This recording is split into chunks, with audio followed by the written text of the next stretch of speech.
اعوذ باللہ من الشیطان الرجیم بسم اللہ الرحمن الرحیم اللہم صلی علی محمد وعلی آل محمد کما صلیت علی ابراہیم وعلی آل ابراہیم انک حمید مجید اللہم بارک علی محمد وعلی آل محمد کما بارکت علی ابراہیم وعلی آل ابراہیم انک حمید مجید رب اشرح لی صدری ویسر لی امری واحلل عقدۃ من لسانی یفقہوا قولی ربنا زدنا علما یا مقلب القلوب ثبت قلبی علی دینک آمین۔ جی آج ڈے 10 ہے، ٹھیک ہے، اور آج ہم 4 حدیث کریں گے۔ پہلی حدیث کو دیکھیں۔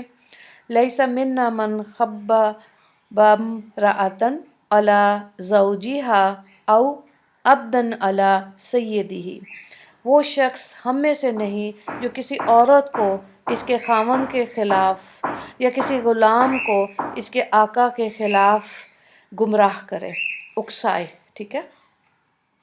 تو دیکھیں حدیث کا مطلب یہ ہے کہ کوئی کسی کی بیوی کو اس کے خاوند کے خلاف اکسائے، اس کی شکل یہ ہوئی کہ بیوی کے سامنے اس کے خاوند کی خوب برائی کی جائے، اور دوسری شکل بھی ممکن ہے کہ اس کی بیوی کے سامنے دوسرے اجنبی آدمی کی ایسی ایسی خوبیوں کو بیان کیا جائے کہ وہ یہ سمجھ لے کہ واقعی میرے شوہر میں تو یہ خوبیاں موجود نہیں ہیں جو یہ فلاں شخص کے اندر ہیں۔ اس سے بھی دوسرے آدمی کی عزت اور اپنے شوہر کی نفرت اس کے دل میں پیدا ہوئے گی۔ یہ شکل بھی ممکن ہے کہ کسی کی بیوی کو بہکایا جائے، تم اپنے شوہر سے اتنے مال وغیرہ کا مطالبہ کرو کہ فلاں کی بیوی نے یہ مطالبہ کیا، اس کے شوہر نے اس کو لا کر دیا، تم بھی ایسا کرو۔ یہ بھی شکل ممکن ہے۔ چوتھی شکل کیا ہے کہ اب یہ بھی زمانہ نہیں رہا کہ بیوی شوہر کی خدمت کرے، تم اپنے خاوند کی کیا نوکرانی بنی ہوئی ہو، ہمیشہ اس کی خدمت ہی کرتی رہو گی۔ اچھا یہاں پہ دیکھیں یہ چیز بہت تیزی سے ہمارے سراؤنڈنگز میں ہماری بچیوں کو، بہوؤں کو یہ چیزیں ایسی سننے کو ملتی ہیں۔ یہ ہم پہلے بھی دیکھ چکے ہیں کہ مسند احمد کی حدیث پاک ہے کہ شیطان کا تخت سمندر پہ لگتا ہے عصر کے بعد، اور وہ سب سے پوچھتا ہے کہ آج کیا کارروائی کر کے لائے ہو، دنیا میں کیا بگاڑ کر کے لائے ہو، کتنا فتنے پھیلائے ہیں تم نے۔ تو اس میں سے سب کوئی اپنی کارگزاری، اس کے جو شتونگڑے ہوتے ہیں، اسٹوڈنٹس ہیں، وہ اپنی کارگزاری سناتے ہیں۔ کوئی کہتا ہے زنا کرایا، کوئی کہتا ہے ڈاکہ ڈلوایا، کہ ایسی دہشت پھیلا دی ہے شہر میں۔ لیکن جو یہ کہتا ہے نا کہ میں نے میاں بیوی میں جدائی ڈلوا دی ہے، بس یہ وہ پھر شیطان کا فیورٹ چیلا بن جاتا ہے، اسٹوڈنٹ بن جاتا ہے، کیونکہ آٹومیٹکلی دیکھیں 2 خاندان ٹوٹ جاتے ہیں، بچے خوف زدہ ہو جاتے ہیں، اور بس معاشرہ خود بخود ہی بگڑ جاتا ہے۔ جب میاں بیوی ٹوٹیں گے تو ایک گھر ٹوٹ گیا، ٹھیک ہے۔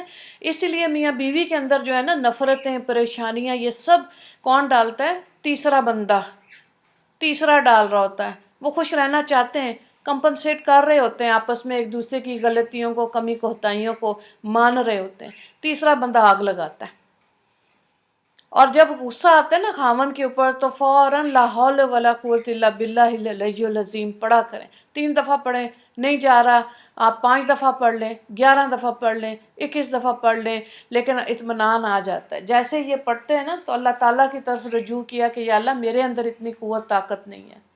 دوسری بات یہ کہ اگر خاوند نہیں مان رہا تو سوچیں کیا وہ شریعت کے مطابق کوئی میری غلطی ہے جو اس کو خدا نے سمجھ دی ہے، تو وہ مجھے اس نقصان سے بچانے کے لیے سمجھا رہا ہے، تو مان جائے۔ اس کا مطلب ہے کہ شریعت میں جس چیز سے اللہ رب العزت نے منع کیا ہوا ہے وہ کام نہیں کرنا۔ تیسری چیز یہ ہوتی ہے، بعض مرد ہوتے ہیں کہ نہیں میری مانو، میں غلط کہہ رہا ہوں یا صحیح کہہ رہا ہوں، میری مانو، ٹھیک ہے۔ یہاں پہ اب عورت سٹینڈ لے سکتی ہے۔ کئی مرد ہوتے ہیں کہتے ہیں کوئی ضرورت نہیں برقع پہننے کی، کوئی ضرورت نہیں ہے اتنے نقاب حجاب کرنے کی، میرے دوست آتے ہیں ان کے ساتھ بیٹھو گپ شپ کرو، کیا لگے گا کہ میری بیوی زیادہ کانفیڈنٹ ہے، ٹھیک ہے۔ اس کا مطلب ہے کہ ایسے مردوں نے دین نہیں پڑھا ہوا، دین کی سمجھ نہیں ہے، قرآن نہیں پڑھا ہوا، حدیث کو نہیں سنا ہوا، جو نبی کی تعلیمات ہیں اس کو بالکل نہیں پتہ، تبھی بہو بیٹیوں کو آگے کر کر کے اور ایسے فنکشنز پہ بھی لے کے جا رہے ہوتے ہیں۔ احساس نہیں ہوتا کہ غیر مرد کیسے دیکھ رہا ہے، خود بھی دوسروں کی دیکھ رہے ہوتے ہیں، ایسی بات نہیں ہے۔ وہ مرد جو اپنی ایسی جگہوں پہ لے کے جاتے ہیں وہ دوسروں کی بھی دیکھ رہے ہوتے ہیں۔ تو یہ بہت سخت گناہ ہے.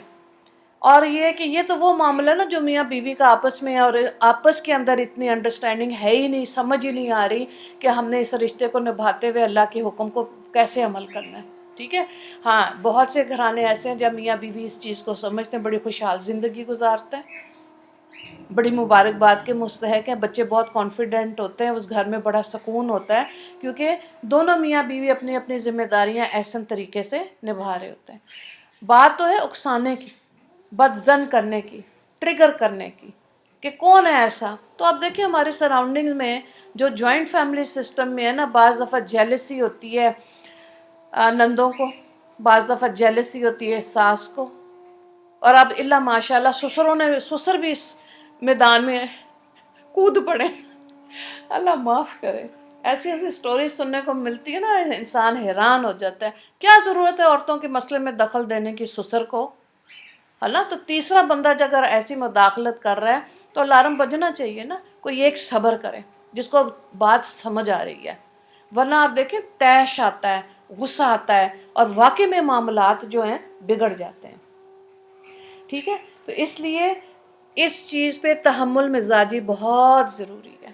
یہ جو بچیوں کو سکھاتے ہیں، تمہارا نکاح ہو رہا ہے، گھر دوسرے گھر جا رہے ہو، تو آپ دیکھیں اگر گھر بگاڑنے میں ایسی بات نہیں ہے کہ ساس ہی صرف غصہ کرتی ہے تو غصہ آتا ہے بہو کو. بعض دفعہ مائیں بھی چٹکیاں کاٹ رہی ہوتی ہیں بیٹیوں کے، تم نے ایسے کیا ہو رہا ہے، اپڈیٹ کیا ہے سسرال کی، بیٹیاں دے رہی ہوتی ہیں 1 2 3 4 5، تو کہتی سارا مسئلہ ٹھیک ہے، نمبر 3 والا پوائنٹ تمہارا بالکل ٹھیک نہیں ہے، اب اس کو تم نے ایسے کرنا ہے، ایسے کرنا ہے، ایسے کرنا ہے.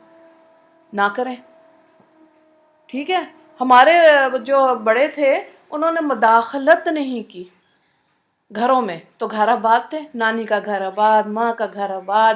آگے اگر بچیوں کے ذہن پڑھے لکھے ہو گئے ہیں، اسکول کالج یونیورسٹیز جا رہے ہیں، کیوں نہیں سکھاتے وہاں پہ یہ چیز کہ آپ نے گھر کو آباد کیسے رکھنا. دھڑا دھڑ سلیبس پورا ہو رہا ہوتا ہے نا، تو مسلمان بچی ہیں وہی آپ کی درسگاہ بھی بن رہی، کیونکہ آپ دین کو سیکھ رہے ہیں. آپ میں سے جو ٹیچرز ہیں وہ جا کے وہاں پہ بچیوں کو بتا سکتے ہیں پیشنس، اور کسی کی بات کو ایک دم کر کے طیش میں نہیں آنا. تھوڑی دیر تحمل مزاجی میں آ جایا کریں. کسی کی بات بری لگ رہی ہے، سنیں، فوراً خاموشی اختیار کریں. اب آپ اس کو سوچنا شروع کریں. آپ دیکھیں کہ بڑی بڑے ڈرامے جو ہیں نا، جو ہسٹریز پہ بن رہے ہیں، جو گھریلو حالات پہ بن رہے ہیں، وہاں یہی سکھا رہے ہوتے ہیں کہ کیسے ایک تیسرا بندہ ہے، کوئی بھی ہو سکتا ہے، اور وہ اس میاں بیوی کو چاہتا ہے کہ بس یہ ٹوٹ جائے اور اس کی آکسیجن لیول بالکل ٹھیک ہو جائے. کیوں بھائی؟ حدیث پاک ہے، بخاری کی حدیث پاک ہے کہ مومن ایک سوراخ سے 2 دفعہ نہیں ڈسا جا سکتا. اب آپ میکے میں ہیں، سسرال میں ہیں، یونیورسٹی اسٹوڈنٹس ہیں، کالج اسٹوڈنٹ ہیں، گھر کی زندگی گزار رہے ہیں، ٹیچر ہیں، اگر آپ اسٹاف روم میں جا کے دیکھ رہے ہیں تو آپ یہ دیکھیں کہ گفتگو کا مزاج کیا. یہ جب میں مدرسے میں گئی ہوں نا تو میں نے سیکھا. جب سے سب سے پہلی بات جو آئی نا ذہن میں وہ یہ تھی کہ نبی کریم صلی اللہ علیہ وآلہ وسلم جوام الکلم تھے. جوام الکلم کا مطلب ہے کم الفاظ میں گفتگو کرتے تھے. تو میں نے نوٹ کرنا شروع کیا کہ کون سی ایسی عورتیں ہیں جو ایک بات 2 دفعہ کرتی ہیں. لو جی، جب نوٹ کرنا شروع کیا تو پتہ چلا 2 دفعہ نہیں، 5 دفعہ، 6 دفعہ. انگزائٹی ہوتی ہے ان کو. جس عورت کے اندر ڈپریشن ہوگا نا، سٹریس میں ہوتی ہے، وہ عورت ایک ہی بات بار بار بار بار بار بار کرتی رہتی ہے. اب آپ دیکھیں کہ کیا اتنا وقت ہے دوسروں کی کہانیاں سنانے کا، سننے کا، غیبتیں سننے کا، بدگمانیاں پالنے کا، دوسروں کو نفرتیں ان کے اندر ڈیولپ کرنے کا. بعض عورتوں کا مزاج ہوتا ہے وہ دوسری عورت کے اندر نفرت کا بیج بو دیتی ہے، اور پھر تھوڑی تھوڑی دیر بعد جیسے ایک پودا ہوتا ہے، اس کو سن لائٹ کی ضرورت ہے، اس کو اچھی کھاد کی ضرورت ہے، پانی کی ضرورت ہے، وہ نشو نما پاتا ہے نا وہ پودا. اسی طرح جس کے اندر بیج بدگمانی کا بویا ہے، وہ عورتیں ہوا دیتی رہتی ہیں اس کے اندر. غیبت بھی کریں گی، بدگمانی بھی کریں گی، بغض بھی ڈالتی ہیں، نفرت سکھائی جاتی ہے. تو سیکھنے والا بے وقوف ہے. کیا خیال ہے؟ کیوں دوسروں کی بات میں اتنی جلدی آ جاتے ہیں کہ بس سنی سنائی. اس چیز سے باہر آ جائیں، کوئی اپنے ذہن کو استعمال کریں اور لا حول ولا قوت الا باللہ العلی العظیم پڑھا کریں. میں نے ایسی بھی خواتین دیکھی جب ان سے کہتے ہیں باجی آپ مشورہ دیں، آپا جان آپ بتائیں، وہ پہلے استخارے کی دعا پڑھ رہی ہوتی ہیں، کوئی کلمہ اللہ کا ذکر پڑھ رہی ہوتی ہیں، اللہ سے دعا کر رہی ہوتی ہیں کہ یا اللہ مجھے صحیح شرح صدر عطا فرما، میرے ذہن میں اچھی بات بتا دیجئے تاکہ میں اس عورت کو صحیح مشورہ دے سکوں. نیک بیوی ہیں بہت ہیں ہمارے معاشرے میں، ایسی بات نہیں ہے، ساری نفرتوں والی نہیں ہیں، بڑی بڑی نیک خواتین ہیں، تقوی والی ہیں اور خدا خوفی رکھنے والی عورتیں بھی ہیں، ہمیشہ صحیح مشورہ دیں گی، کبھی نہیں کسی کو اکساتی، کسی رشتے کو بھی نہیں اکساتی. یہاں تو صرف میاں بیوی کی بات آ رہی ہے نا، دوسرا بھی نوکر کی بات آ جائے گی جو کہ hot favourite topic of the town ہوتا ہے ہمیشہ ہی. جب جو مجھے لگتا ہے نا کہ جن عورتوں کے گھر میں نوکر زیادہ ہیں، خود کام کم کر رہی ہوتی ہیں، وہ ان کی ذہنیت اتنی چھوٹی ہو جاتی ہے کہ وہ صرف نوکر کو ہی ڈسکس کر رہی ہوتی ہیں. کیا حال ہے آپ کا؟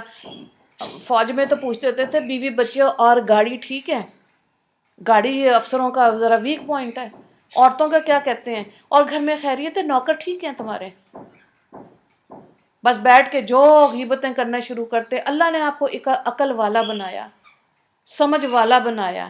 آپ اپنا پروفیشن کو دیکھیں، آپ پروفیشنلی اسٹرانگ ہیں، اور گفتگو کا مزاج دیکھیں. ٹاپک کیا ہوتا ہے؟ کام والی، جھاڑ پونجھ نہیں صحیح کی، آج ٹائم پہ نہیں آئی، اتنا سمجھایا وہ تو یہ بات مانتی نہیں ہے، اور دوسرے گھر کی باتیں اس گھر میں آ رہی ہیں. چسکا لینا شروع کر دیتی ہیں عورتیں. اگر ایک کام والی 3 گھروں میں کام کرتی، ان کے گھر کیا ہو رہا ہے؟ کیا ضرورت ہے؟ اتنا فالتو ٹائم ہے؟ تو انسان کو اپنا مزاج چیک کرے نا کہ کیا میں دوسروں کی تجسس میں رہتی ہوں، دوسروں کی ٹو میں رہتی ہوں. ٹھیک ہے. آپ دیکھیں سورہ یوسف کے اندر جب زلیخا اور حضرت یوسف علیہ السلام کا واقعہ محل کے اندر ہوا تو بات باہر کیسے نکلی، شہر میں کیسے گھومی؟ نوکر کی وجہ سے. نوکر نے جا کے بار بتایا اندر تو یہ ہو رہا ہے. تو جب بھیدی بنانے کا شوق ہوتا ہے نا تو پھر یہ غلطیاں انسان کرتا ہے. 2 بچیوں کی میں نے شادی کی تو میں نے کہا کبھی بھی اپنی کوئی بات تم لوگوں نے نوکر سے شیئر نہیں کرنی. تمہارے سے تمہارا مزہ لیں گی، ادھر سسرال میں ساس نندوں سے ان کا مزہ لیں گی، پٹاخے بجیں گے، خود ادھر ہی رہتی ہیں پھر اور بہوؤں کو نکال دیتی ہیں. میں نے کہا تم لوگ قائم رہنا. نوکر کی جرت نہیں ہونی چاہیے کہ گھر والوں کے اندر پھوٹ ڈالے، توڑ ڈالے. اور آپ یقین کریں کہ جب فورسز کے اندر، جیسے میں نے آپ کو بتایا میرے ہسبینڈ ایئر فورس سے ریٹائرڈ ہیں، باقاعدہ ورک شاپس کنڈکٹ ہوتی تھیں کیونکہ ایک نوکر 2 3 گھر کا کام کر رہا ہوتا تھا. تو بیگمات کو سکھایا جاتا تھا نوکر کو سہیلی نہ بنانا، تمہارا اپنا بھیدی نہ بنانا، ٹھیک ہے، نقصان ہوگا. اور یہ اپنی زندگی میں اپنے بہو بیٹیوں سے کھل کے بات کیا کریں کہ اپنے دائیں بائیں دیکھ لو، اپنے ریلیشنز نوکروں کی وجہ سے خراب بالکل نہ کرنا. ٹھیک ہے. اور دوسری بات یہ ہے کہ اگر نوکر رکھ لیا ہے، جو میں بار بار آپ کہتی ہوں، کہہ رہی ہوتی ہوں آپ کو، رکھیں تاکہ آپ کے گھر میں 2 ہیں 3 ہیں، ان کے گھر والوں کو سپورٹ کریں.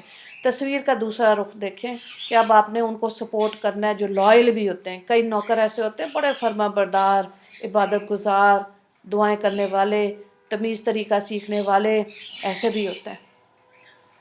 ٹھیک ہے.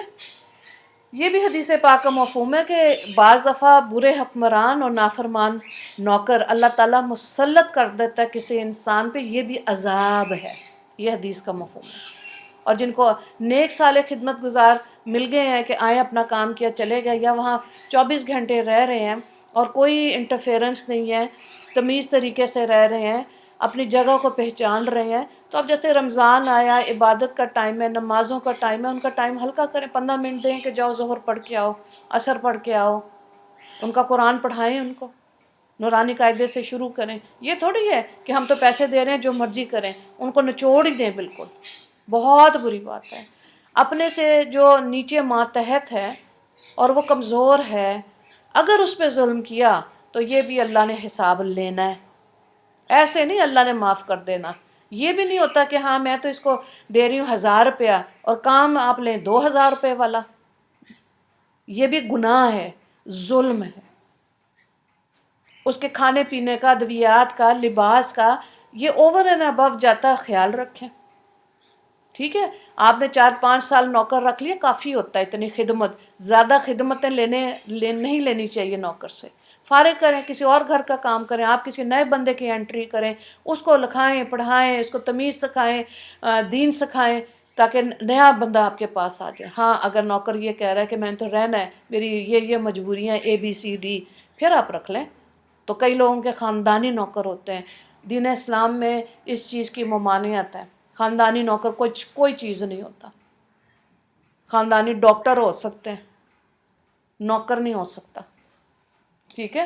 تو بہرحال اللہ تعالیٰ صحیح سمجھ دے اور اس چیز کو سمجھیں کہ کون ہمیں صحیح مشورہ دے رہا ہے اور کوئی نہیں، آرام سے محبت سے بیٹھ کے اپنی بہوؤں کی بیٹیوں کی ایسی تربیت کریں۔ افسوس تو مجھے اس وقت ہوتا ہے، بہت دل دکھی ہو جاتا ہے، پڑھی لکھی عورتیں جو ہوتی ہیں نا، وہ ورگلا رہی ہوتی ہیں بیٹیوں کو، تم ایسے کرو، تمہارا بھائی اس کو اتنا دے رہا ہے، اس کی قسمت، تمہاری بیٹیوں کی، تمہاری ان کی قسمت، تو کیا ضرورت ہے کسی کی قسمت سے لڑ سکتے ہیں؟ بری بات ہے۔ اللہ کی چادر پہ ہاتھ نہ ڈالیں، اللہ تعالیٰ کہتے ہیں کہ بر میری چادر ہے، اس میں ہاتھ نہ ڈالو، اپنے آپ کو اتنا فرعون بنانے کی ضرورت نہیں ہے۔ انسان کے لیے اللہ تعالیٰ نے عاجزی کو پسند کیا، اور حدیث کا کورس کرنے کا، سننے کا مطلب ہی یہ ہے کہ جہاں کہیں ہمارے اندر کوئی کمی کوتاہی رہ گئی، اللہ سے معافی مانگے اور اپنے آپ کو بہترین بنائے۔ خامن بھی گھر آئے خوش ہو جائے کہ کتنی سلیقے شار اور خدمت گزار ہے۔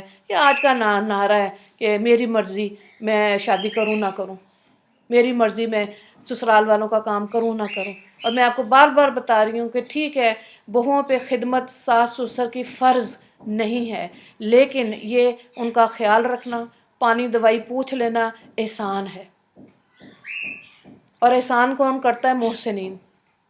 اور یہ نیت کر کے جب آپ محسنین والے کام کریں گے تو پھر درجے خدا کے آگے اللہ اپنی شان کے حساب سے درجے دے گا۔ اس سوچ اور نیت سے باہر نکل آئیں کہ یہ فرض ہے، تم نے کرنا ہے سسرال کا، کہیں نہیں لکھا ہوا، ٹھیک ہے۔ اور وہ بوجھ مت ڈالیں اپنی بیٹیوں پہ کہ جاؤ جا کے ایسے رہنا ایسے رہنا، مر کے تم ادھر سے نکلو، تمہاری لاش ادھر سے نکلے۔ یہ ہندوؤں میں ہوتا تھا، وہاں ستی ہوتی ہیں عورتیں، دین اسلام میں کوئی نہیں ہے۔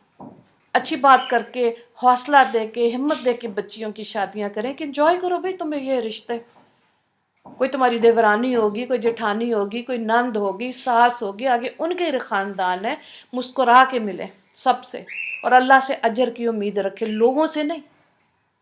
دل کرتا ہے ویسے، ایسی بات نہیں ہے، میں بھی انسان ہی ہوں، لیکن جب یہ سیکھ جائیں گے نا کہ ہر کام کا اجر میں نے اللہ سے لینا ہے، تو رشتے آپ کے گرد ہجوم لگ جائے گا، ہر کوئی آپ کی قدر کرے گا۔ کیوں؟ کیونکہ آپ کو اللہ نے ان سے بے نیاز کر دی ہے، آپ کو پرواہ بھی نہیں ہے۔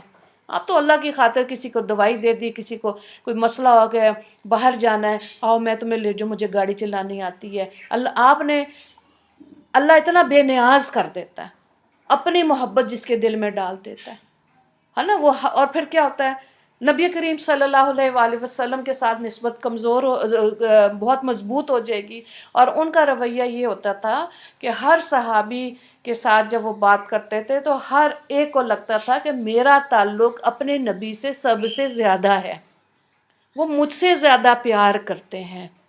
یہ سنت پہ خدا اس بندے کو لے آتا ہے جو لوگوں میں احسان کرتا ہے۔ تو لوگ سمجھتے کیا ہیں کہ یہ آپا جان، باجی جان، آنٹی، ان سب کا تعلق میرے ساتھ سب سے زیادہ اچھا ہے، حالانکہ وہ بے نیاز ہوئی ہوتی ہے عورت، کیونکہ اس کو سمجھ آ گئی ہے کہ میں نے سب کا ہی کرنا ہے اور تعلق اللہ سے مضبوط رکھنا ہے۔ ایسے لوگ بہت زیادہ غلطیاں نہیں کرتے، ایسی عورتیں بہت ہیں۔ ایسی عورتوں میں اللہ سے دعا مانگا کریں کہ یا اللہ ہمیں ایسی لوگوں میں اٹھنے بیٹھنے کی سمجھ دے جو واقعی میں چلتا پھرتا قرآن بن جاتی ہے، واقعی میں چلتا پھرتا نبی کی سنتوں پہ عمل کرنے والی بن جاتی ہے۔ اور ایسے لوگ ہیں ڈھکے چھپے ہی ہوتے ہیں، میں خود ایسے اللہ سے مانگتی ہوں۔ بہت دفعہ ایسے ہوتا ہے کہ اسٹوڈنٹس ایسے تقوی والے ہوتے ہیں کہ میں حیران ہو جاتی ہوں، وہ کلاس لے کے، ایسی کلاس لے کر پڑھا کر میں خود واپسی پر بہت پرسکون آتی ہوں، کیونکہ انہوں نے اپنے تقوی اور مجاہدے اور مشکلات، پریشانیاں، دکھ تکلیفوں پہ اللہ کے آگے صابر رہیں۔ اللہ نے ان کو صبر والی بنا دیا. ان کے اندر سے اتنا سکون باہر نکلتا ہے نا، دل خوش ہو جاتا ہے. ٹھیک ہے، یہ محسوس کریں نا کہ کون سا ایسا رشتہ ہے جس سے جو آپ کے اندر فساد ڈال رہا ہے، اور کون سا ایسا رشتہ ہے جس سے آپ کو سکون مل رہا ہے. اپنے حقوق احسن طریقے سے زندگی میں پورے کریں. ہم ایسے پیدا نہیں ہوتے، سیکھ کے ایسے بننا پڑتا ہے. ٹھیک ہے، تو اللہ تعالیٰ ہمیں توفیق عطا فرمائے. اور زیادتی نہ بیویوں سے کرنی ہے. ہم دونوں نہ بیویوں نے، اب تو بیویاں فورسز میں نا کہتے ہیں کہ ایک رینک بیوی کا اوپر ہوتا ہے. یعنی کہ اگر میجر ہے نا میاں، تو بیوی جو ہوگی نا وہ اوپر والا رینک میں کرنل ہوتا ہے. ہاں کرنل ہے، اس کا ایک رینک اونچا ہے. ٹھیک ہے، اور ہوتی بھی ہیں بعض بہت سمجھ والی عورتیں ہوتی ہیں، سمجھداری والی. لیکن بات وہی ہے کہ جو عورت خود اپنے خاوند کو بادشاہ بنائے گی وہی ملکہ بن سکتی ہے. اور اگر یہ شوق ہوگا نا کہ میں بن جاؤں ملکہ، اور پتہ نہیں کون کون سا سٹیٹس، میاں کا تو پتہ کوئی نہیں، تو پھر جہاں میاں ہوگا مطابقت بیوی کی وہیں ہوتی ہے. ٹھیک ہے، تو اپنی جو اللہ نے رسپیکٹ دی ہے نا بچوں کے اندر، اپنے خاوند کی، ان کے باپ کی عزت ان کے اندر ڈالیں، سمجھائیں ان کو، تو ہی وہ ماں کی عزت کریں گے. جی اگلی حدیث پاک ہے. اللہ اکبر. جی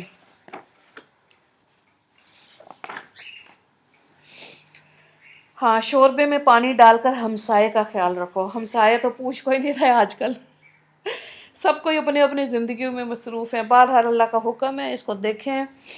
اذا طبخت مرقۃ فاکثر ماءها وتعاہد جیرانک. ترجمہ ہے، جب تم شوربہ پکاؤ تو اس میں پانی زیادہ ڈالو، اپنے ہمسائے کا خیال رکھو. اس حدیث میں پڑوسی کی اہمیت کو بیان کیا گیا ہے کہ جو چیز تمہارے پاس ہو اس میں اپنے پڑوسی کا بھی حصہ رکھنا چاہیے. یہاں تک کہ جب تم کھانا پکاؤ، خاص کر کے جب تم کو یہ بات معلوم ہو کہ آج پڑوسی کے پاس کھانے کے لیے کچھ نہیں، اس وقت اپنی خواہش لذت کو چھوڑ کر پڑوسی کی ضرورت کا خیال رکھو. اس کی صورت حدیث بالا میں اس طرح بیان کی گئی کہ سالن میں پانی بڑھا دو تاکہ شوربہ زیادہ ہو جائے، پھر اس کو اپنے پڑوسی کو بھی دے دو.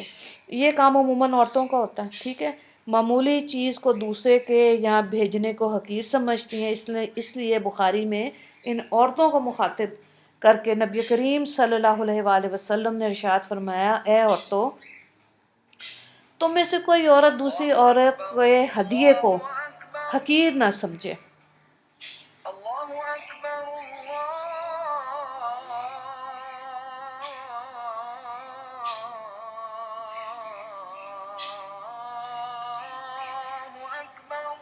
خواہ وہ بکری کا کھر ہی کیوں نہ ہو.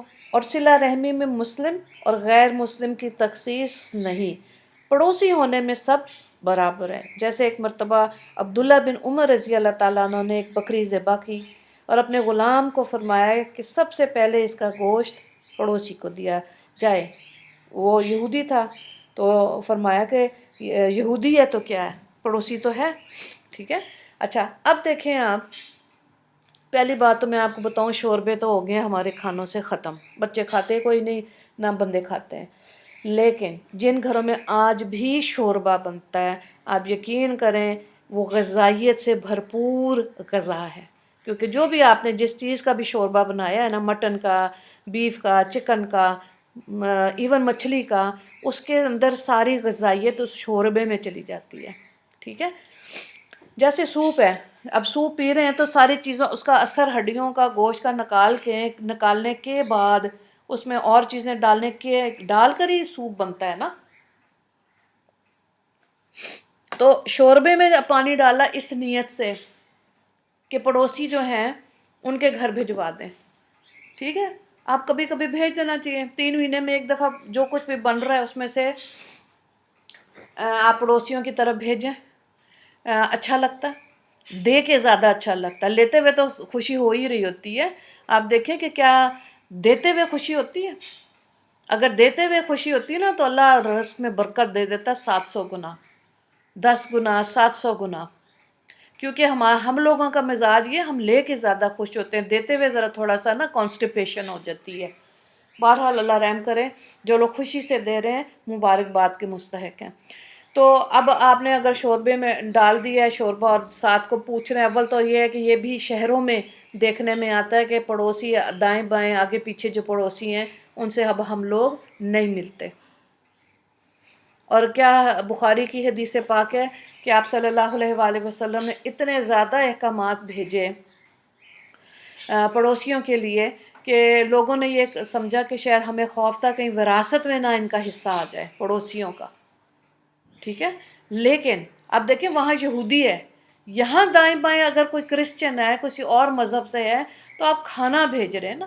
جب اللہ رب العزت رزق تقسیم کر رہا ہے اور اس چیز کو منع نہیں کر رہا، یہودیوں کو بھی دے رہا ہے، عیسائیوں کو بھی دے رہا ہے، مجوسیوں کو بھی دے رہا ہے، قادیانیوں کو بھی دے رہا ہے، مسلمانوں کو بھی دے رہا ہے. اللہ سب کو رزق، اولاد، عزت دے رہا ہے.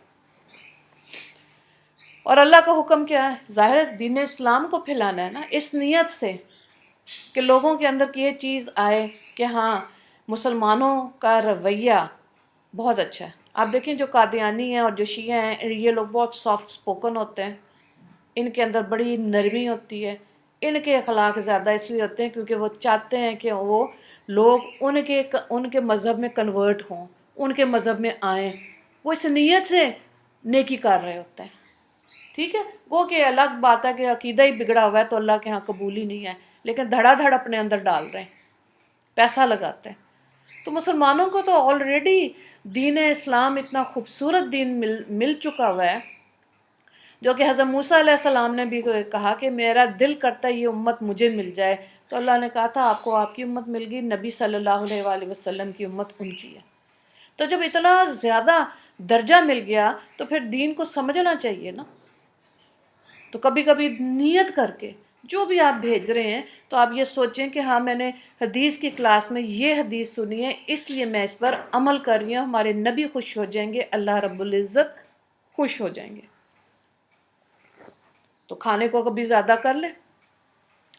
پھر آپ صلی اللہ علیہ وآلہ وسلم حضرت ختیجہ کی وفات پانے کے بعد بھی ان کی جو سہیلیاں تھیں حضرت ختیجہ کی، ان کے ہاں جو ان کو کھانے میں پسند تھا، کپڑا تھا، بھیجتے تھے. اپنے والدین کی سنت پر عمل کرنا چاہیے کہ میرے والد کو جو بھی پسند تھا یا والدہ کو پسند تھی، کھیر تھی، شور کھانا تھا، کپڑا، ان کی فرینڈز کو بھیجنا چاہیے. یہ سنت پر عمل ہو جاتا ہے. ٹھیک ہے، ویسے بھی یہ خیر خواہی ہونی چاہیے انسان کے اندر. اب دیکھیں ایک رنگ ساز تھا، دباغ رنگ ساز تھا، کتاب میں ایسے لکھا ہوا واقعہ. اس کے پڑوسی نے آ کے کہا، بچے روتے ہوئے آگے اس کے نا، جو رنگ ساز تھا، چمڑا رنگتا تھا وہ نا. تو اس نے پیسہ جمع کرنا شروع کیا، میں حج پہ جاؤں گا، تھوڑا تھوڑا تھوڑا تھوڑا کر کے جمع کرتا رہا کہ حج پہ جاؤں گا. ایک دن اس کے بچے پڑوس میں گئے، وہاں سے روتے ہوئے آ گئے. تو انہوں نے کہا کہ کیوں رو رہے ہیں؟ انہوں نے کہا کہ ان کے گھر میں بوٹی بنی ہوئی ہے، گوشت انہوں نے ہمیں کھانے کے لیے نہیں دیا. تو رنگ ساز گیا اس گھر میں، اس ارمٹ کو کہا کہ ہمارے ہاں جو بھی بنتا ہے ہم آپ کی طرف بھیجتے ہیں، تو آج آپ کے ہاں بنا ہے تو آپ کو بچوں کو بٹھا دینا چاہیے تھا، اکٹھے کھلا دیتے. تو اس نے کہا کہ میرے بچے 3 دن کے بھوکے تھے، میرے گھر مردار پکا ہوا ہے، مرا ہوا جانور پڑا ہوا تھا، وہ میں نے لا کے دھو کے پکا دیا. تو آپ تو اللہ نے آپ کو صاحب نصاب بنایا، مردار آپ نہیں کھا سکتے، اس لیے بھیجا.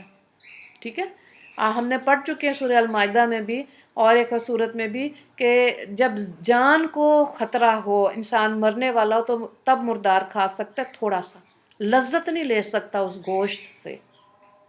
ٹھیک ہے، تو وہ رنگ ساز کہا کہ ٹھیک ہے. اس کی آنکھوں میں آنسو آ گئے کہ میرا پڑوسی مردار کھائے تو میں حج پہ جاؤں. اس نے سارے پیسے حج والے اس بندے کو دیے. اس نے کہا کہ تم اس سے اپنی ضرورت کی چیزیں لو، اپنے بچوں کے لیے کھانا پینا کرو. ٹھیک ہے، اس کو اپنی غلطی کا احساس ہو گیا. اور ادھر ہمارے ہاں ماشاء اللہ دھڑا دھڑ حج عمرے ہو رہے، حج عمرے ہو رہے، عمرے پہ عمرہ ہو رہا ہے، بہوؤں کو کوئی پوچھ ہی نہیں رہا. تو بھی تم بھی جاؤ، جا کے اللہ کا گھر دیکھو، جا کے پیسہ دیں اس کو، بیٹے کو دیں، ان کو دین سکھائیں. ٹھیک ہے. اللہ نے مجھے 2 دفعہ چانس دیا تو میں اللہ کے گھر میں کیا کہ آئی تھی، اب نہیں میں نے آنا. کیوں نہیں آنا؟ کہ میں چاہتی ہوں میرے بچے بھی جائیں، وہ بھی دیکھیں. اپنی ذات میں کبھی بھی عبادات میں سیلفش نہ ہونا. گردن پہ اللہ ہاتھ رکھ دے گا کہ تمہیں صرف اپنی پڑی ہوئی تھی، دائیں بائیں کوئی نہیں نظر آ رہا تھا. اور میں نے ایسے بھی لوگ دیکھے جو اپنی کمائیوں سے اپنے ملازموں کو، یہ جو بھی آپ نے سنا ہے نا، خدمت گزار 5 5 سال 6 6 سال لوگ عمرے پہ بھیجتے ہیں لوگوں کو، اپنے نوکروں کو، کہ جاؤ تم بھی اللہ کا گھر دیکھو، اتنی تم نے خدمت کی ہے ہماری. ٹھیک ہے. یہ ذہن میں اپنی اپروچ کو خود ہی ٹٹولنا ہے. کیا ہم دوسرے کے لیے وسعت رکھتے ہیں؟ اولاد کے لیے، ان کے میکے سسرال کے لیے کیا اچھی سوچ رکھتے ہیں؟ ورنہ تو بگاڑ ڈال کے اس دنیا کو جہنم بنانا بہت آسان ہے، بے حد آسان ہے. اچھا بننا بہت مشکل ہے.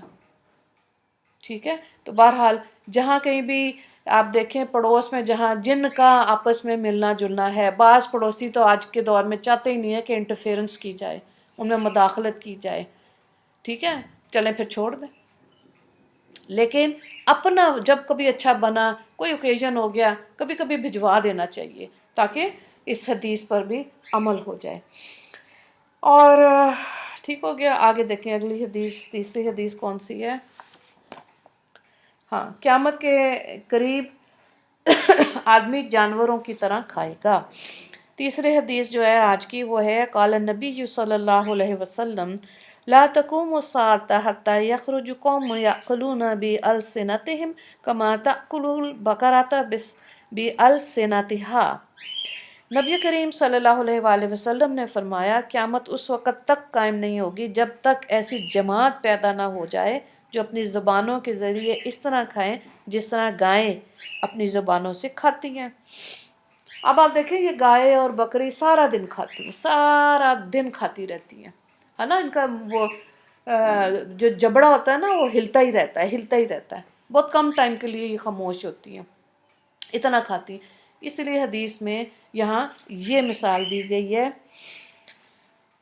اس حدیث میں قیامت کی علامتوں میں سے ایک علامت بیان کی گئی کہ قیامت کے قریب ایسے لوگ پیدا ہوں گے جو اپنی زبانوں کو کھانے کا ذریعہ بنائیں گے. یعنی ان لوگوں کی عادت یہ ہوگی کہ مال والوں کی جھوٹی جھوٹی تعریفیں چال پوسیاں کر کے ان سے مال وصول کریں گے، کھائیں گے.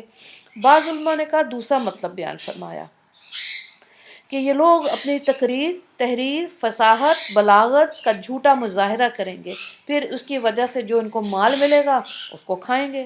تیسرا مطلب یہ بھی ممکن ہے کہ بعض لوگوں کی بعض کے سامنے خدمت کریں گے، پھر اس کے ذریعے سے مال کو حاصل کریں گے، اس سے عیش کریں گے. کما تاکل البقرہ کا مطلب یہ ہے کہ جس طرح گائے کے سامنے جو کچھ ہو وہ اس بات کی تمیز نہیں کرتی کہ یہ خشک ہے یا تر ہے، حلال ہے یا حرام ہے، کھا جاؤ بس. ٹھیک ہے. یہ غلط بات ہے. تو ہمارے دین میں تو بڑی خوبصورتی ہے. کل ہی بات کر رہے تھے کہ ایک دفعہ باہر کے ملک جانے کا اتفاق ہوا تو گھر میں آپس میں ہی بات کر رہے تھے، تو جہاں ایک نا کیبنٹ تھی اس میں بڑا خوبصورت گوشت کاٹ کے رکھا ہوا، بڑا اچھا نا.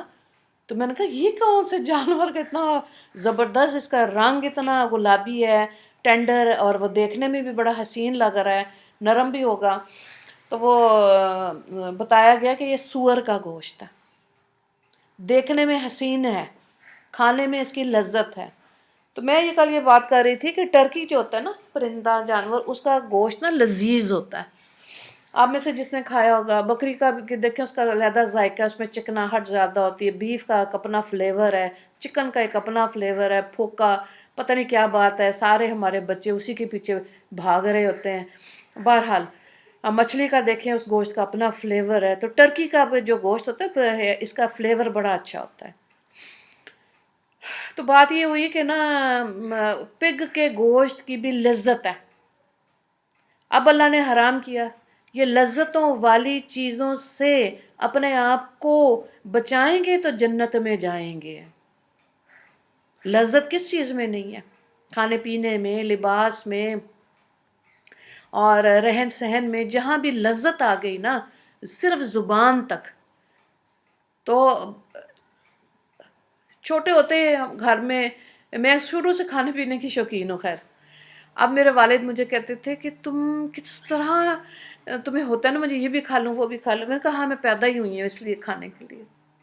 جب 40 کے بعد ہوئی نا تو بریکیں لگنی شروع ہو گئی. پھر ہر چیز نہیں کہ یہ بھی کھا لو وہ بھی کھا لو، نہیں. 50 کی جب ہوئی تو پھر تو بالکل بھی یہ تھا کہ ظاہرہ معدہ ہضم ہی نہیں کر رہا. اور آپ نے اپنی جو آگے کی زندگی ہے اللہ کو پتہ ہے نا کب مرنا ہے، 60 کے مرنا ہے کہ 70 کے مرنا ہے. تو آپ اس میں جتنا کم کھائیں گے تو سانس ٹھیک آئے گا، ورنہ کھا کھا کے سانس کوئی نہیں آتا. کھانے کا ذائقہ ختم ہو جاتا ہے جب ہم پیٹ بھر کے کھاتے ہیں. لیکن اس وقت اتنا کھا چکے ہوئے ہوتے ہیں کہ اس کھانے کا ذائقہ، یہ جو بھی میں آپ کو کہہ رہی ہوں ٹرکی کا گوشت لذیذ ہوتا ہے، سب ذائقے ختم. کیونکہ معدے کے اندر کوئی جگہ ہی نہیں چھوڑی جہاں سے سانس آئے، ذائقہ واپس آئے. نہیں، ٹھوس کے کھا لیا تو غلط ہو گیا نا. لیکن آپ دیکھیں ہر چیز کو جو سمجھ آ رہی ہے اس پہ عمل کی اللہ توفیق دے رہا ہے تو اللہ کا شکر ادا کریں. امام بخاری کا پہلے بھی ذکر ہوا کہ وہ دن میں 7 بادام کھاتے تھے بس. ایک دفعہ بیمار ہوئے تو ان کا پخانہ حکیم کے پاس چیک ہونے کے لیے گیا تو حکیم صاحب نے کہا کہ لگتا ہے اس بندے نے سالن نہیں کھایا، کافی عرصہ ہو گیا.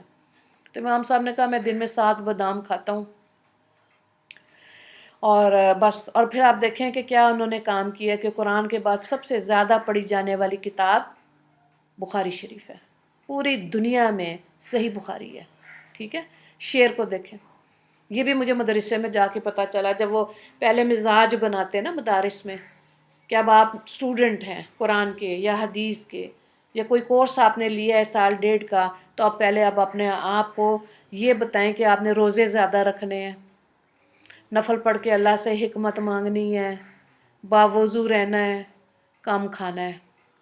تو وہاں مثال کیا دی کہ شیر کی، کیا کہ شیر ہفتے میں 1 دفعہ کھاتا ہے، 6 دن بھوکا رہتا ہے، اللہ نے اس کو شیر بنا دیا. یہ بات پھر ایک دفعہ نہیں بتائی جاتی، بار بار بار دہرائی جاتی ہے مدارس میں تاکہ جو علم سیکھ رہے ہیں نا وہ پیٹ سے نکل کے دماغ میں سما جائے تو سوچ تدبر میں بدل جاتی ہے، حکمت میں بدل جاتی ہے. ورنہ تو آپ سوچ دیکھ لیں اپنے آپ کو. میں خود بھی اپنے آپ کو دیکھتی ہوں کہ میں سارا دن کیا سوچتی ہوں. فضول سوچوں کی کیا ہمیں ضرورت ہے؟ وقت تو تیزی سے جا رہا ہے نا. تو اس لیے یہاں پہ بھی دوسری چیز جو آ رہی ہے وہ حلال اور حرام کی بات آ رہی ہے. ظاہر ہے مسلمانوں نے رزق حلال کھانا ہے اور اس کے لیے اللہ تعالیٰ سے دعا مانگنی. یہ بہت خوبصورت بات ہے. یہ میں جب بھی اجتماعی دعا کرتی ہوں نا تو میں یہ دعا ضرور کرتی ہوں کہ اللہ ہمارے مردوں کو رزق حلال کمانے کی توفیق عطا فرمائے اور ہم سب کو رزق حلال کھانے کی توفیق عطا فرمائے. بہت بڑی نعمت ہے جن گھروں میں رزق حلال آ رہا ہے، مبارکباد کے مستحق ہیں. اور بڑے لوگ ہیں اور بڑے میں نے دیکھے ہیں پھل والے، سبزی والے، اور بھی کہیں سے جب گروسری لیتے ہیں تو کپڑا ناپا ہے کہ کیا کہتے ہیں باجی رزق حلال ہی کھا رہے ہیں، فکر نہیں کریں آپ. ٹھیک ہے، تو بڑا مجھے اچھا لگتا ہے کہ کتنا شعور ہے نا کہ رزق حلال کھانا ہے اور کھانے کا بھی پتہ ہے کہ کس طرح سے. یہ جو آج آرگینک فوڈ اور ڈائٹیشنسٹ اور کیا کہتے ہیں بیوٹیشنسٹ کہنے لگی تھی، وہ نہیں، نیوٹریشنسٹ جو کھانے کا بنا کے دیتے ہیں کہ کھانا کیا ہے، وہ اپنا پیکج دیتے ہیں کہ بھی آپ نے وزن کم کرنا ہے. نیوٹریشنسٹ کیا کرتے ہیں، ایون ہاسپٹلس میں آپ دیکھیں باقاعدہ وہاں پہ نیوٹریشنسٹ ہیں کہ آپ کو یہ بیماری ہے اب آپ نے یہ غذا کھانی ہے، یہ نہیں کھانی ہے. اللہ ماشاء اللہ کس کو بتا رہے ہیں؟ پاکستانی عوام کو. نہ ہم جلیبی چھوڑ سکتے ہیں اور نہ ہی ہم پراٹھا چھوڑ سکتے ہیں. تو بس پھر پیچھے کیا رہ گیا؟ بلڈ پریشر اور ڈائبٹیز اور ہارٹ پیشنٹ. لیکن جن کو سمجھ آ جاتی ہے وہ پھر واقعی میں ناشتے میں دلیا کھاتے ہیں. ہر نیوٹریشنسٹ آپ کو کہے گا آپ نے صبح 2 انڈے لے لیں اور دلیا کھائیں، میٹھا یا نمکین آپ کی پسند ہے لیکن دلیا کھائیں. اور جس دن دلیا کھانے کی عادت بڑھ گئی 1 بجے تک بالکل بھوک نہیں لگتی، بالکل بھی نہیں لگتی. اچھا جی، آج کی آخری حدیث ہے. کپڑا پہننے والی بعض عورتیں برہنہ ہوں گی قال النبی صلی اللہ علیہ وسلم صنفان من اہل النار لم اراہما قوم معہم سیاتن کا اذنبی ناول بکاری یضربون بها الناس ونساء کاسیات عاریۃ مؤملات مائلات رؤوسہن کأسنمات البخت المائلۃ لا يدخلن الجنۃ ولا یجدن ریحاہا وان ریحاہا لا توجد من میسرۃ کذا وکذا۔ ترجمے کو دیکھیں، نبی کریم صلی اللہ علیہ وآلہ وسلم نے فرمایا جہنمیوں کے دو گروہ ایسے ہیں کہ میں نے نہیں دیکھا۔ ایک گروہ تو ان لوگوں کا ہے کہ جن کے ہاتھوں میں گائے کی دم کی مانند کوڑے ہوں گے جن سے وہ لوگوں کو ناحق ماریں گے، اور دوسرا گروہ ان عورتوں کا ہوگا جو بظاہر کپڑا پہنے ہوئے ہوں گی مگر حقیقت میں ننگی ہوں گی۔ اچھا، مردوں کو اپنی طرف مائل کریں گی، خود مردوں کی طرف مائل ہوں گی۔ ان کے سر کے بال بختی اونٹ کے کوہان کی طرح ہوں گے۔ ایسی عورتیں نہ تو جنت میں داخل ہوں گی اور نہ جنت کی بو پائیں گی، خوشبو یعنی کہ، حالانکہ جنت کی خوشبو اتنی مسافت یعنی بہت دور سے بھی آتی ہے۔ اچھا، دو چیزیں آ گئی اب اس کے اندر کہ ایک تو وہ کہ جو عورتیں باریک لباس پہنیں گی، ٹھیک ہے، اور دوسری مائل کرنے والی عورتیں۔ تو اب دیکھیں باریک لباس، اب جو بہت زیادہ برانڈ کانشیس خواتین ہیں نا کہ میں نے فلانا برانڈ پہننا، ان کو بھی میں نے دیکھا ہے جب کپڑا لے رہی ہوتی ہیں نا، اب برانڈ کا نام نہیں میں بتا رہی، تو وہ کہتی نہیں یہ اس دفعہ ان کا کپڑا بہت باریک ہے، یہ دیکھیں شلوار کا کپڑا بہت باریک ہے، اس میں سے ٹانگیں نظر آئیں گی۔ کہاں سے یہ آیا خیال؟ یعنی کہ انسان کے اندر حیا موجود ہے، تو ہی خیال آیا نا کہ یہ غلط ہو جائے گا کہ اگر ایسا لباس پہن کے روشنی میں نکلیں گے، رات کی روشنیوں میں، دن کی روشنیوں میں، تو ٹانگ کی ساخت نظر آ جائے گی۔ دوسری بات یہ ہے کہ بعض عورتیں جیسے برہنہ ہیں تو فٹنگ والے کپڑے ایسے ہوتے ہیں کہ عورت کے جسم کا خد و خال دوسرا مرد دیکھ رہا ہوتا ہے، ٹھیک ہے۔ اب دیکھیں عورت کو بھی اللہ نے حیا دی، مرد کو بھی حیا دی، اور ایسے بھی ایک ہاسپٹل ہے ڈینٹسٹ کا جہاں پہ میں اپنے علاج کے لیے جاتی ہوں، لیکن ایسا دل دکھی ہو جاتا ہے، دوپٹہ ہے نہیں اور بعض عورتوں کا نقاب بھی ہے، بعض عورتوں کی شلواریں گھٹنے سے تھوڑی سی آپ کہہ لیں نیچے ہوتی ہیں، بس ساری ٹانگیں ننگی، کیپری کہتے ہیں کہ ہم وہ جو پہن کے پھر رہی ہیں، اور بعض ایسی ہیں جن کے سطر بھی پورے ہیں، تو دونوں ہیں۔ تو میں نے کہا کتنی واضح بات ہے نا، کتنی واضح ہے دونوں بچیاں کہ ایک کا سطر بھی پورا ہے، نقاب بھی ہے، دوسرا کا حلیہ ایسا ہے کہ مرد آنکھیں نیچی کر کے، جو مرد دین سمجھتے ہیں نا، آپ یقین کریں ان کے پاس ایسے گزرتے ہیں آنکھیں نیچی کر کے کہ ہماری آنکھ بھی نہ اٹھے، ہماری آنکھ ایسی عورت کو دیکھے بھی نہ، ایسے تقوی والے مرد بھی ہوتے ہیں۔ اور آپ یہ دیکھیں کہ اب جب قرآن پڑھیں، قصص النبیین پڑھیں، نبیوں کے قصوں کی کتابیں پڑھیں، تو آپ دیکھیں گے کہ ہر نبی نے اپنا سر ڈھکا، کسی نبی نے سر ننگا نہیں کیا۔ جب اللہ سے دعا مانگتے تھے نا، جب 70,000 بنی اسرائیل کے لوگ مارے گئے جنہوں نے بچھڑے کی پوجا کی تھی، سورہ البقرہ، تو حضرت موسیٰ علیہ السلام نے اپنے سر سے کپڑا اتار کے اللہ کے آگے کر دیا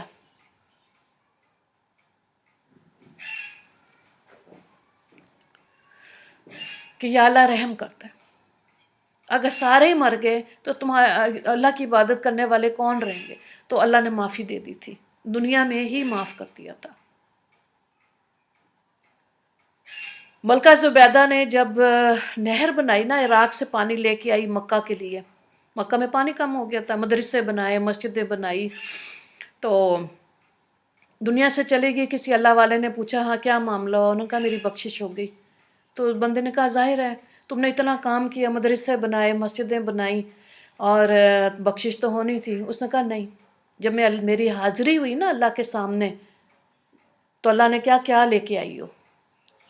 تو میں نے اللہ کو بتایا مدرسے بنائے، مسجدیں بنائیں، نہر زبیدہ بنائی. آج بھی لوگ جو حج عمرے پہ جاتے ہیں زیارتوں میں نہر زبیدہ دکھائی جاتی ہے، عرفات کے میدان کے قریب ہے وہ. تو اللہ نے کہا وہ تو میں نے تمہیں مال پیسہ دیا تھا نا، تم نے میرا پیسہ ایسے خرچ کر لیا، تمہارا کوئی اپنا عمل خالص میرے لیے ہے؟ اب وہ خاموش. کیونکہ ہوتا تو ایسا نا، مال پیسہ آئے گا تو اللہ کی راہ میں دیں گے.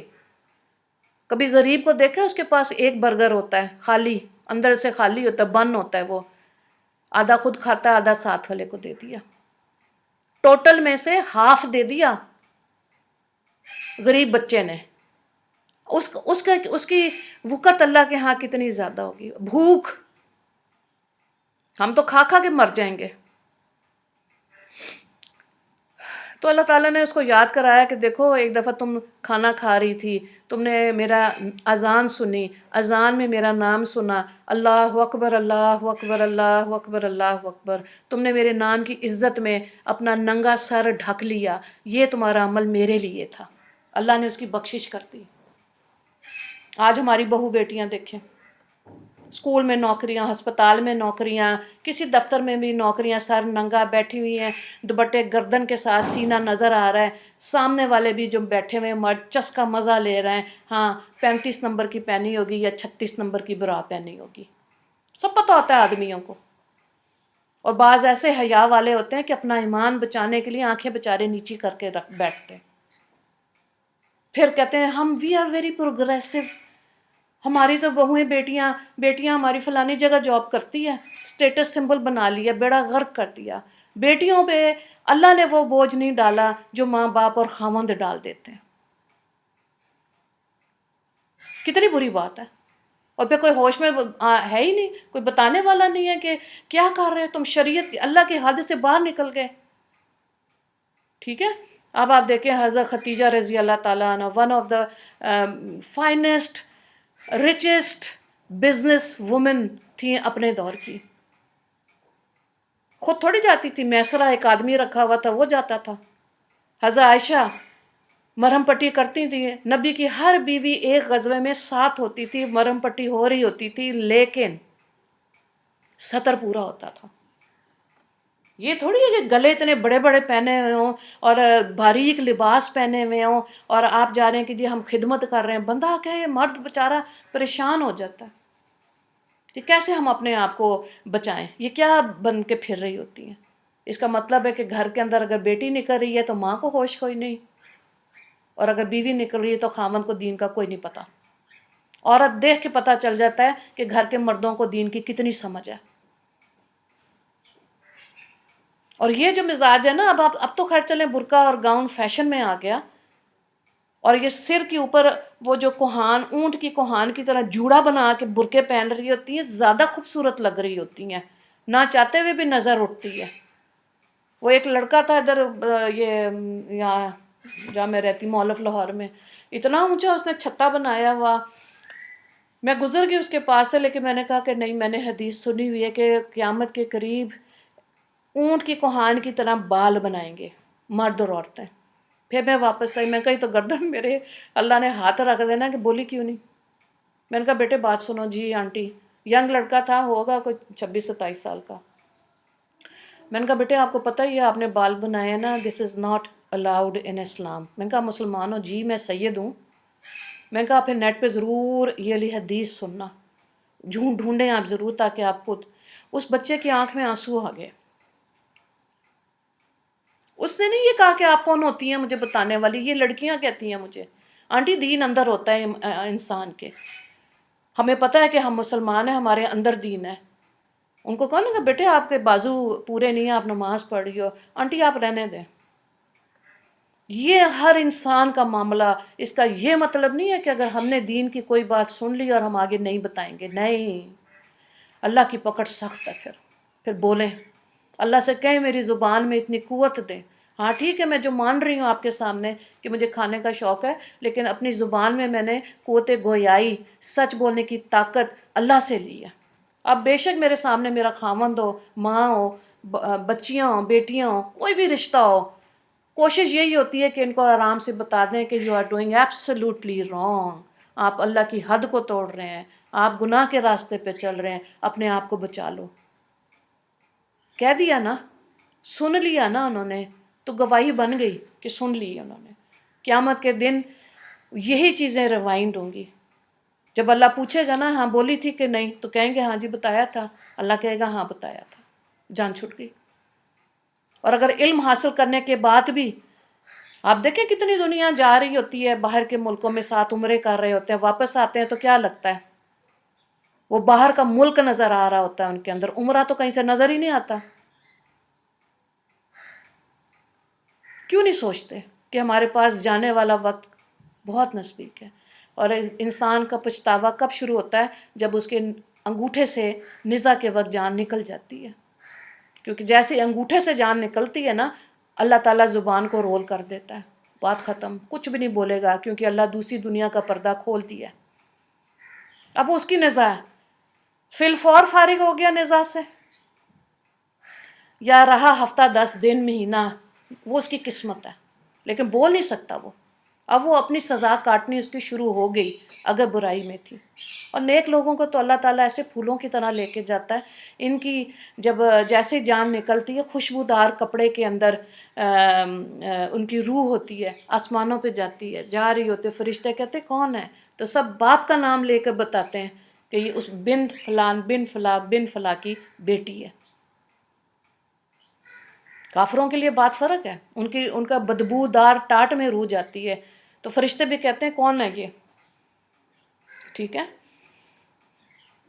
اور صحابیات نے ہمیشہ موٹا کپڑا پہنا، ٹھیک ہے۔ آپ کس نسبت سے کھدر پہن رہے ہیں اور کھدر خرید رہے ہیں؟ موٹا کپڑا ہے نا یہ، اس میں کچھ بھی نہیں، شان ہی نہیں ہے، کچھ بھی نہیں ہے، ڈل کپڑا ہے ایک۔ کس نیت سے پہن رہے ہیں؟ ریشم کس نیت سے پہن رہے ہیں؟ پہن سکتی ہیں عورتیں، بالکل پہن سکتی ہیں، پیور شفون پہن سکتی ہیں، لیکن آپ دیکھیں کہ اس کی لائننگ، اس کو کس طریقے سے آپ نے رکھا۔ کیا سر ننگا ہے؟ کیا سینہ ننگا ہے؟ اسی لیے کہتے ہیں نا کہ دیور موت ہے۔ اگر جوائنٹ فیملی میں رہ رہے ہیں اور سینہ ڈھکنا نہیں آیا تو دیور بھی دیکھ رہا ہے، جیٹھ بھی دیکھ رہا ہے، لو جی میری والی تو فلیٹ ہے تو یہ تو ادھر موج لگی ہوئی ہے میرے بھائی کی، استغفر اللہ۔ حیا ہے نا، اللہ نے حیا دی ہوئی ہے، تو اس کو جیسے جب نہیں پتا تھا تب نہیں پتا تھا، جب لا علم تھے تب لا علم تھے، بھول چوک معاف ہے، لیکن جب پتہ ہے تو اس پہ گرفت ہے پھر۔ اور یہ دیکھیں اللہ رحمان ہے دنیا میں نا، کیسے اللہ ہماری غلطیوں پہ، سختیوں پہ، گناہوں پہ پردہ ڈالتا ہے، لیکن جیسے ہی انسان کی نزاع ختم ہو جاتی ہے، اس کے بعد اللہ قہار ہے۔ پھر قبر کا عذاب، حشر کا عذاب، پلسرات کا عذاب، ٹھیک ہے، اور جہنم کا عذاب۔ کتنی سخت چیزیں ہیں، ایک کانٹا چبھ جائے تو کتنی تکلیف ہوتی ہے، تو کیا اللہ کی سنیں گے نہیں؟ کس کو دکھا رہے ہیں باریک لباس پہن کے، ہے نا، ستر پورا ہونا چاہیے۔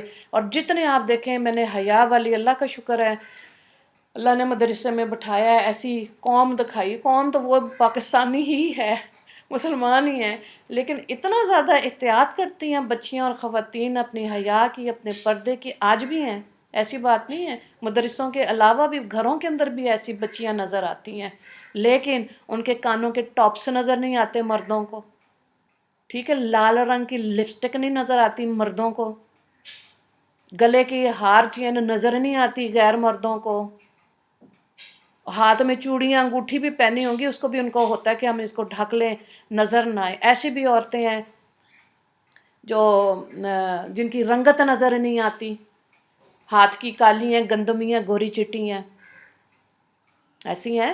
گھروں میں آتے ہیں باہر مرد، آگے کوئی دودھ والا آیا، کچھ آیا، ہاتھ پہ کپڑا ڈال کے پھر ہاتھ آگے، خود پیچھے ہوتی ہیں دروازے کے، اور آگے سے وہ چیز لے لیتی ہیں۔ گھر میں کوئی مرد نہیں ہے تو حفاظت کی نا اپنا، تو کیسے اپنے رب کو راضی کر لیا۔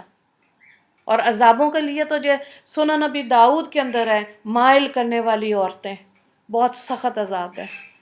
سر کے بالوں سے پکڑ کے جہنم میں اوپر ڈالا، اور سارے ان کو سیک لگ رہا ہے ان کے جسموں کو، اور جن کے سینے نظر آتے تھے غیر مردوں کو، ان کے پستان سے سلاخ گزار کے جہنم کے اوپر لٹکایا ہوا، وہ عورتیں جو باریک لباس پہنتی تھیں ان کو اللہ تعالیٰ جہنم کے اندر لوہے کے ناخن دیں گے، وہ اپنے ہی ناخنوں سے اپنے جسم کو خارش کر کر کے زخمی کر دیں گے، پھر اللہ تعالیٰ ان کو دوبارہ سکن دیں گے، اور کتنی دیں گے؟ 60 گز موٹی، زیادہ تکلیف ہو، دیر تک ہو، جیسے وہ ختم ہو جاتی ہے نئی کھال آ جائے گی۔ کتنے سخت عذاب میں تو بتاتے ہوئے بھی اتنا دل ہو جاتا ہے کہ کیوں نہیں، لیکن مجھے اب لگتا ہے کہ بتانا چاہیے تاکہ اپنے آپ کو بچا لیں۔ نبی کریم صلی اللہ علیہ وآلہ وسلم نے فرمایا تم لوگ پتنگوں کی طرح جہنم کے اندر گر رہے ہو، میں تمہیں پیچھے سے پکڑ پکڑ کے اپنے کھینچ رہا ہوں۔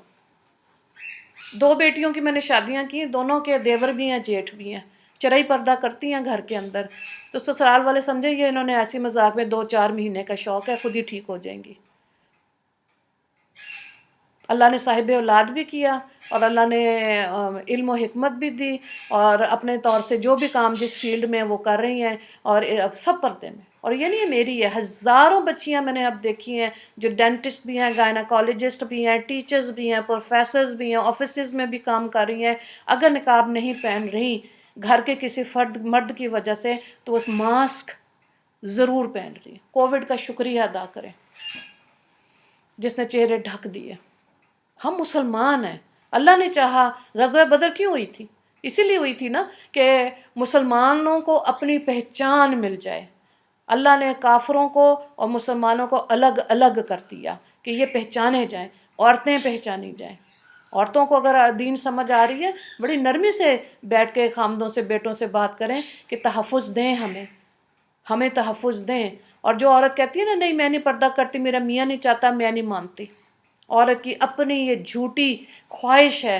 مردوں کو تو ویسے بدنام کیا ہوا ہے، جو سوٹ لینا ہو، جہاں جانا ہو، اپنے گھر میں کے جو کچھ دینا ہو، خاوند کی جرت کہ وہ بول سکے بیچارہ۔ سب کچھ کر رہے ہیں کہ کیوں نہیں کر رہے ہیں کہ نہیں کر رہے؟ ایک اللہ کی مانتے ہوئے کہتے ہیں میرا میاں نہیں چاہتا، بری بات ہے۔ خاوند نے قبر میں اتار کر ہی واپس آ جانا ہے۔ وفادار ترین، عبادت گزار ترین، نیک ترین مرد کو بھی حکم نہیں ہے کہ بیوی کے ساتھ قبر میں چلا جائے، بالکل نہیں ہے۔ اپنی اپنی بات ہے، بالکل اپنی اپنی۔ تو جہاں اپنی اپنی بات ہے تو سوچیں تو صحیح نا کہ اپنی قبر کو روشن کیسے کرنا ہے۔ وآخر دعوانا ان الحمد للہ رب العالمین۔ اللہم اغفر للمسلمین والمسلمات والمؤمنین والمؤمنات۔ السلام علیکم ورحمۃ اللہ وبرکاتہ۔ ٹائم ہو گیا آپ کا، اپنی اپنی دعا ضرور کریں، اور پھر عصر کی نماز پڑھیں، چائے بھی پی لیں، تھوڑا ٹھنڈا پانی پی لیں، چلے آج چائے نہ پئیں کیونکہ کافی گرم سن لیا آپ نے۔ اللہ تعالیٰ ہمیں عمل کی توفیق دے، اور اپنے نبی کے سامنے حضرت عائشہ رضی اللہ تعالیٰ عنہ کے سامنے ہمیں سرخرو کرے آخرت میں انشاءاللہ۔ السلام علیکم ورحمۃ اللہ وبرکاتہ۔